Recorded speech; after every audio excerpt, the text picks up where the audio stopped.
Hello everyone, আসসালামু আলাইকুম। সবাই কেমন আছেন? আশা করি ভালো আছেন। আমিও ভালো আছি ইনশাল্লাহ। আজকে রান্না করব আইখড়ের মাছ দিয়ে পটল।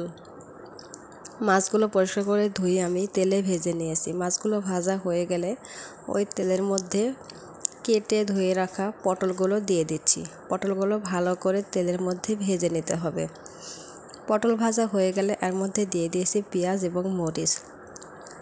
এগুলো হালকা বাদামি কালার করে ভেজে নেব।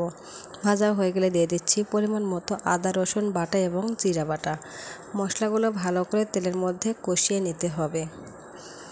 গন্ধটা চলে যাওয়া পর্যন্ত কষিয়ে নিন। কষানো হয়ে গেলে এবারে দিয়ে দিচ্ছি লবণ, হলুদ আর মরিচের গুঁড়া। এগুলো দিয়ে ভালো করে মশলার সাথে মিশিয়ে নিতে হবে। আরও 2 থেকে 3 মিনিট কষিয়ে নিতে হবে। কালারটা যখন সুন্দর হয়েছে দেখুন, কষানো প্রায় শেষ। কালারটা অনেক সুন্দর হয়েছে। ভালো করে কষালে তরকারির স্বাদ অনেক গুণে বেড়ে যায়। এই যে দেখুন কষানো হয়ে গেছে। এবারে দিয়ে দিচ্ছি ভেজে রাখা পটলগুলো। এগুলো দিয়ে 3 থেকে 4 মিনিট কষিয়ে নিতে হবে। আমি ভালো করে কষিয়ে নিচ্ছি। তরকারির কালারটা অনেক সুন্দর হয়েছে।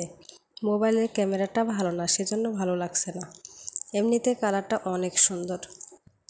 কষানো হয়ে গেলে দিয়ে দিচ্ছি এর মধ্যে পরিমাণ মতো পানি।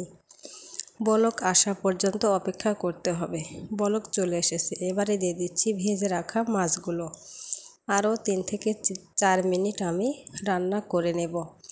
কালারটা মাশাআল্লাহ অনেক সুন্দর। সেন্টও অনেক সুন্দর হয়েছে। দেখে জিভায় জল চলে আসতেছে। রেসিপিটি একবার হলেও ট্রাই করে দেখবেন। রান্না প্রায় শেষের দিকে।